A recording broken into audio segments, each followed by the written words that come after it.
जामियत रशीद का जो काम है कि क्या कुछ जामियत रशीद अब तक कर चुका है। मैं भी जामियत रशीद ही की प्रोडक्ट हूँ। जामियत रशीद ने जो 20 साल में काम किए हैं, मेरा ताल्लुक तो 30 साल से है, लेकिन ये जो जामिया का विजन बना है ये 20 साल पहले बना है, क्योंकि 10 साल जामियत रशीद ने तजर्बों में लगाए हैं कि इसके लिए हमें लॉन्ग टर्म पॉलिसियाँ बनानी पड़ेंगी। जब भी आप कोई पायदार इनकलाब किसी भी कंट्री में लाना चाहते हैं तो ये 4-5 दिन की बात नहीं है। यहूदियों ने 50 साल पहले वो प्लान बनाया जो आज जामियत रशीद बना रहा है। तो हम यहीं के बासी हैं, यहीं पैदा हुए, इस मुल्क का आइन इस्लामी है, यहाँ की हम ज़बान जानते हैं, यहाँ इस मुल्क को बनाने वाले हमारे बाप दादा हैं।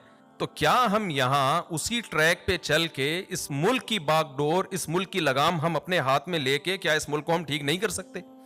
ये बीच में मैं बैठा हुआ हूँ, ये दाएं बाएं, इनमें बहुत सारे मेरे शागिर्द हैं। जामियत रशीद में मुझसे पढ़ के नेवी में कमीशन ऑफिसर भर्ती हुए।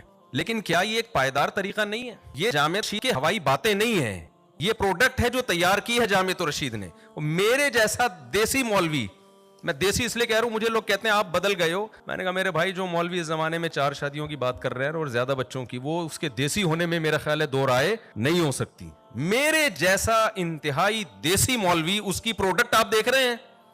ये मेरी बरकत नहीं है, ये मेरा कमाल नहीं है, ये उस इदारे का कमाल है जिसको जामियत रशीद कहा जाता है। ये सिर्फ फौज में नहीं, हर इदारे में जामियत रशीद ने अपने अफराद 20 साल के अरसे में भेजे हैं। तो ये वो तब्दीली का वो तरीका है जो पायदार है, इसमें मुजाहमत नहीं है, इसमें गालम गलोच नहीं है, इसमें एक दूसरे के खिलाफ फतवेबाजी नहीं है। हम जामियत रशीद को उसी कदीम ट्रैक पे चलाएं कि जामियत रशीद या एक मदरसा है, उसका काम है मस्जिद के लिए इमाम तैयार करना, मुअज्जिन तैयार करना। क्या इस तरह से हम मुल्क को इस्लामाइजेशन की तरफ ले जा सकते हैं? मस्जिद मदरसे अमेरिका में भी हैं, यूके में भी हैं, अफ्रीका के गैर मुस्लिम कंट्रीज में मैं ऐसे ऐसे मदरसे देख कर आया हूं कि आपके होश उड़ जाए। लेकिन क्या ये रहबानियत नहीं है? तो इस रहबानियत से निकलने के हमारे पास 2 रास्ते हैं। स्टेट का मजहब इस्लाम है, रियासती सतह पे तब्दीली लाना जरूरी है। हमने दुनिया में घुस के काम करना है, दुनिया से अलग थलग होकर हमने काम नहीं करना। तो ये बहुत पायदार हल है और इसके नताइज आना शुरू भी हो गए। इन्होंने तो बहुत मुख्तसर प्रेजेंटेशन पेश की है, जाहिर है वक्त कम है, वरना जामियत रशीद बहुत बेहतरीन काम कर चुका है। डॉक्टर ज़ीशान साहब को आप देखें, माशाल्लाह डीन रहे हैं लम्स यूनिवर्सिटी के। तो ऐसे ऐसे लोग हमारे पास हैं। मौलाना याश शाह साहब हैं, इंजीनियर अफजल साहब हैं, ये यूनिवर्सिटियों के लेक्चरार रहे हैं। इनका दीन दुनिया दोनों का तजर्बा है।